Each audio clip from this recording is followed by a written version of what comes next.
Covering the community, events, and people of Georgia, Carolina. This is the Means Report. Here is Brad Means. Hello again, everybody, and welcome to the Means Report. Thank you so much for continuing to start the new year with us here at WJBF News Channel 6. I was pleased to get a lot of questions last week about our 1 o'clock start time and whether that was permanent, and I assured everybody that this is indeed our slot. We got it middle of last year, I guess, and then lost it a couple of Sundays due to sporting events on the network and other obligations that ABC had, but now it is officially 1 o'clock on Sundays, which I hope gives everybody a chance to get up and about, get home from church and tune us in, or at least DVR us if you have that capability. We are covering another busy agenda on the Means Report today, that is for sure. We are trying, as we always do, to kick off your year on a good, well-informed note financially. And to do that, we have our investment advisor, Jeff Fehrman, here with us today. Also coming up a little bit later in the program, we're going to talk to News Channel 6's Carlton Clay. Now, you might not know who Carlton is, but if you've ever seen video on Channel 6, especially during our 11 o'clock news, then Carlton was responsible for putting it there. But now he is branching off in a whole new direction, the direction of Hollywood, perhaps one day. So we'll take a look at a mini-series and a movie that Carlton Clay is working on. Fascinating stuff, a bright young mind, going to be here in just a moment. But first, our friend from the Fehrman Investment Group, Jeff Fehrman, joining us once again on the set of the Means Report. And Jeff, it's a pleasure to see you again, and thank you for taking the time. Glad to be here in the new year, and I'm excited about the 1 o'clock start time. That's going to help people getting tuned in. I think so too. Noon was tough, and also being on our secondary channel for a while was a bit tough, so it's good to be here on the main Channel 6 at a decent hour. Exactly.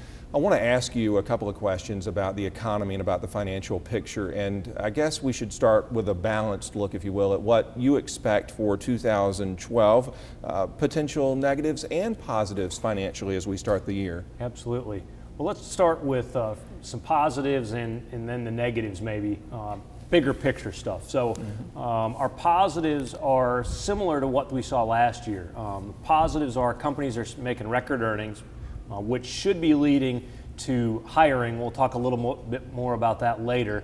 But good corporate profits, low inventories, so companies don't have a lot of excess inventory, which means they're going to have to produce things and manufacture things, which is a positive as well. And then positive growth in the United States. So we are still seeing positive growth in our economy. Unfortunately, it's still not quite where we want it to be from a growth perspective. The two big negatives are kind of one and the same, but just different places in the ocean, and that's government, basically. Government here is still very uncertain. People are not sure what policy is going to look like going forward, and probably the bigger drag currently is the European debt mess. So we've still got a mess in Europe that they're going to have to tackle as well, Brad. Negatives and positives continuing here with that debt mess. What do you see happening with that? It's something that haunted us last year, and here it continues. It did haunt us at the latter part of last year, in particular the European debt mess, and different countries at different times, and it seemed like the never-ending story. We're believers that Europe will figure out the debt mess, even though the hard part is nobody really wants to undertake that, but it's sort of the benefit everybody in Europe to do that, as well as the world, frankly. We believe it will get fixed. It'll be messy getting there, and will probably cause a slight recession in Europe, but we don't think it'll be a deep recession, Brad. All right, Jeff, in just a few short days, the Republican candidates will parade through South Carolina for the Palmetto State's presidential primary. No matter which GOP contender comes out of that primary, and no matter who wins the election in the fall with President Obama, there is a crisis of confidence in Washington. People don't trust that our leaders are doing the right thing and acting in our best interest. So my question is, does that crisis in confidence affect our economy? And please kind of give us some information, educate us on how. Yeah, absolutely. I think short term it does. I mean, in theory, money should be about numbers and logic, but we're all emotional creatures as individuals. So I think the emotion of uncertainty really produces lack of forward momentum from business owners and executives. Executives are worried about hiring because if I hire somebody, the economy slows, I have to lay them off. Nobody wants to have to do that. Business owners are concerned about what does tax policy and healthcare going forward look like, whether that's a Republican or a Democrat. Business owners just really like certainty and the lack thereof And I think just some clear policy or clear directional policy would really help us going into really 2013. All right, let's talk about some positives and some potential likely outcomes for the economy. What do you think is going to be, what kind of progress might we make on a couple of fronts, unemployment and interest rates in 2012? Yeah, so unemployment, both of those are probably not all that much different than 2011. The unemployment has been kind of good news. It's sort of like the economic growth. Unemployment numbers coming down, but we're not growing enough as a economy to really put serious dents in that. You know, in a normal economy, it'd be good growth to keep us steady, but we don't need steady, we need significant reduction. So my unemployment guesstimate for 2012 is that we stay in this 8 to 9% range for the course of the year. Interest rates, because of that, we're wanting to stimulate growth. Interest rates will be the same story as last year in that they're going to be very, very low. That idea there is to stimulate the growth that business owners will invest because interest rates are low, it's cheap to borrow and cheap to grow your business. And that should work long term. So that's really a positive that interest rates are low. Unfortunately, in our business, a lot of our clients are already retired. You guys know when you've gone to the bank, the downside to those low interest rates is a lot of clients are having to use principal to live, or secondarily maybe take slightly more risk than they have in the past just to try to get a better return, to have a comfortable lifestyle, to do the things they want to do in retirement. Well, do you get phone calls, as I'm sure you do, from people who are on the verge of panic, at the very least people who are very anxious right now? And if so, what do you say to them? What would you say to the viewers to settle us? Yeah, I don't know if panic's the right word, Brad. I hope it's not panic. I think it's more anxiety. And I guess what we try to do in our group is really look at, don't panic. And I don't think we're at a panic phase because things have stabilized in our country. That's right. But I think having a plan, I think that's really the answer is relook at what you're doing, relook at where you want to be, and 9 times out of 10 it's not as bad as you think, and if you kind of take a logical look and kind of take some of the emotion out of that plan, it really helps. Jeff, you've always pushed that. You've always pushed the need since day one on this program to have that plan, and that's so key to, so many people get emotional about money. But if you take that away and just write down what you want, then that's where your group can come in and help, and that's really the most logical way to go about it, right? Really is. You know, it is. We're the financial psychologists. Yeah, it's true. Absolutely. Well, I know that you get a lot of questions about real estate and what's going to happen. So let me just ask you if you can anticipate anything for 2012 real estate-wise. Sure. So I think 2012 will be slightly better news for real estate. We feel like there's kind of becoming a bottom in the real estate market. We see that nationally as well as locally. Because real estate's a huge part of the boom of our economy. Unfortunately, historically, real estate drives us out of a recession.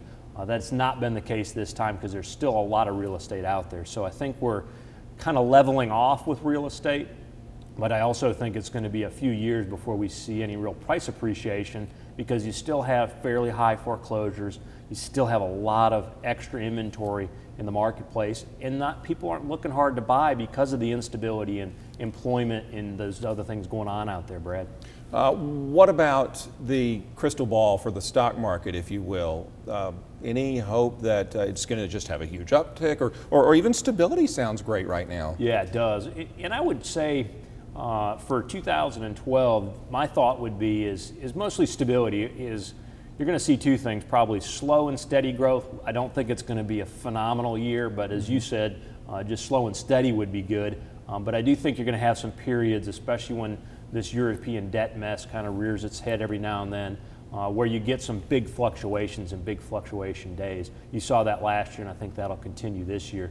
So, my prognostication would be, middle single-digit returns from a stock market perspective, and really based on unemployment being high, and again, growth, but slow growth here in the United States as well. What should people be doing when it comes to their financial New Year's resolutions? We've been covering a lot of story on the news side of Channel 6 about your physical resolutions. What about financial for the year? Well, I need to watch more of those physical resolutions, so follow that good advice. But I'd tackle 3 things from my financial perspective, and I do this personally. I'm a big practice what you preach. First is, we just touched on, if you don't have a plan, get one. That's going to give you some peace of mind. If you have a plan, relook at it. That's going to give you just some comfort that I'm on track or I'm a little behind, but what's my strategy going forward? So that's a good one. Just work on your plan. Relook at your insurance. Relook at your life insurance, health insurance, homeowners, car insurance. We found a lot of clients can save some money that they can redirect to their investments or something else, pay down some debt. So that's a good thing to relook at periodically as well. And then last but not least, we've seen lots of changes each and every year from an investment perspective. Reevaluate your investment portfolio and make sure it's positioned correctly for where we're at in this economic recovery. All right, I don't want to get emotion involved, but do you feel a little optimism as we go forward? You're usually a positive person. Yeah, I like to be a positive person, Brad, and I think I'm cautiously optimistic. Yeah. You know, I think the one drag that kind of drags us all down this time of year is going to be a lot of this political rhetoric that on every side that's going to be probably, unfortunately, some nasty politics that just seems to make us feel worse than things really are. I think you're exactly right. I think that's coming up soon. Yeah. Well, Jeff, thank you so much for being here, and thank you in advance for your next visit, because I know that's the great thing about having you here is you keep us posted throughout the year. Absolutely. And we appreciate it very much. Thanks for having me in the new year. Absolutely. Jeff Fehrman with the Fehrman Investment Group. If you have any questions for Jeff or his team, you can contact them at their website on your television screen right now. You can also call us here at the television station anytime and go on our website, and you can easily find Jeff Fehrman and the people at the Fehrman Investment Group. When we come back, Carlton Clay, Channel 6's own future Steven Spielberg, I guess. Yeah, we'll talk to him, watch a couple of his clips, and see what he's been doing movie-wise on the big screen and small screen as the Means Report continues.